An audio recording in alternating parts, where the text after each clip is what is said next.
Hello and welcome to our YouTube channel Rubel Solutions. Let's discuss the head-to-head comparison between WordPress and Blogger. This whole data I am learning from javateapoint.com, so I just want to do a shout out for them for giving so much good content for all of us.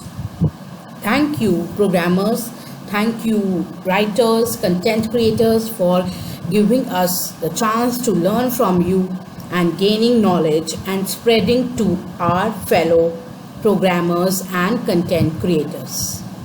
So I am making this video to know the comparison between WordPress and Blogger. I really wish that it will be beneficial for you to have a compiled difference between various things that I am going to post further also. Now let's start WordPress and Blogger. There are different features from which we can differentiate these. Domain name. Domain name in WordPress, we may register a domain name and add it to our blog. By default, it hosts the websites on wordpress.com subdomain. We may add a custom domain name by masking one by default, but we must select this option for the premium service.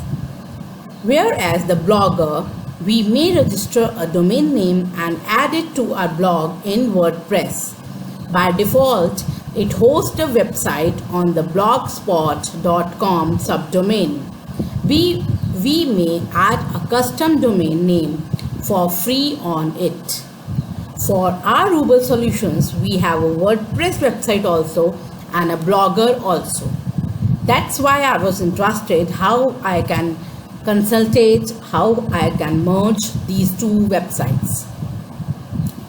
The WordPress website of our channel is www.rubelsolutions.com and the Blogger is for the same name. Now second, themes or design. In WordPress, it permits the user to customize the free and paid templates from wordpress.com, but it does not permit the user to edit free HTML and CSS. If we want to edit the HTML and CSS, we need to purchase a plan. Whereas in Blogger, it permits the users to customize the free and paid templates and permits them to edit HTML and CSS for free. It has less free templates than WordPress. Now comes the storage. In WordPress, we can create an unlimited number of blogs with unlimited authors and 3 GB of storage space will be given by default. If we required more space, we need to upgrade to the paid plan. Blogger. It only permits up to 20 static content pages and provide 15 GB of space for storage in Google Drive. Self-hosting.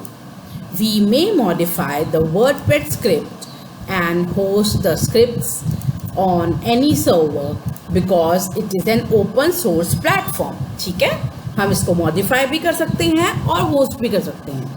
इन्होंने बहुत ही simple language में दिया हुआ है, इसीलिए मैं हिंदी में convert नहीं कर रही हूँ और इतनी इंग्लिश आपको समझ आ जाएगी आराम से. अगर आपको मेरी वॉइस क्लियर नहीं है या आपको मेरा बोलना क्लियर नहीं है तो आप पढ़ भी सकते हैं. Whereas in Blogger, we cannot be able to modify the script or host it on their own server. Now the image library, image gallery.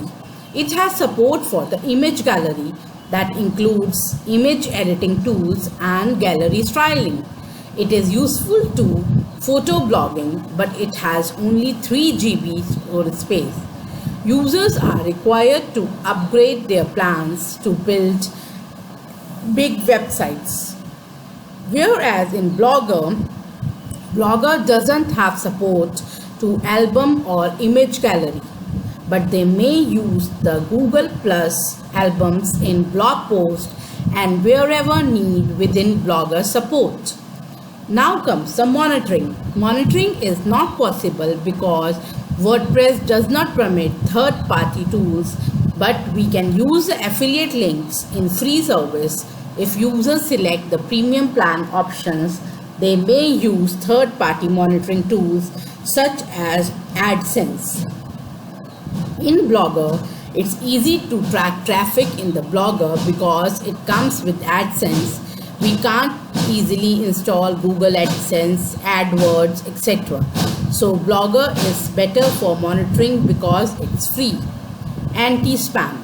WordPress has its own script for anti-spam prevention called a Kismet, which will not permit spam content to be posted on websites.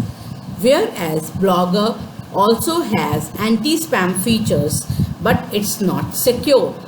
Therefore, users are required to pick a safe service to deal with the spam content. I hope this knowledge is beneficial, and I am really loving to read from here and learning. Thank you so much everyone. Thank you so much who are viewing. Thank you so much who are liking. Thank you so much dislikers also, because वो मुझे motivation देता है कि मुझे और अच्छा video बनाना है, और आप सब डिसलाइकर्स को भी लाइक्स में कन्वर्ट करना है. अदरवाइज कोई बात नहीं, आप खुश रहो अपने डिसलाइक में और अपना काम करो, या फिर हमारे चैनल से चले जाओ. ठीक है? And thank you for coming and visiting our channel and supporting it full-fledgedly by heart. Thank you, thank you, thank you. Have a nice day. Love, love. Be safe, be positive, keep growing, and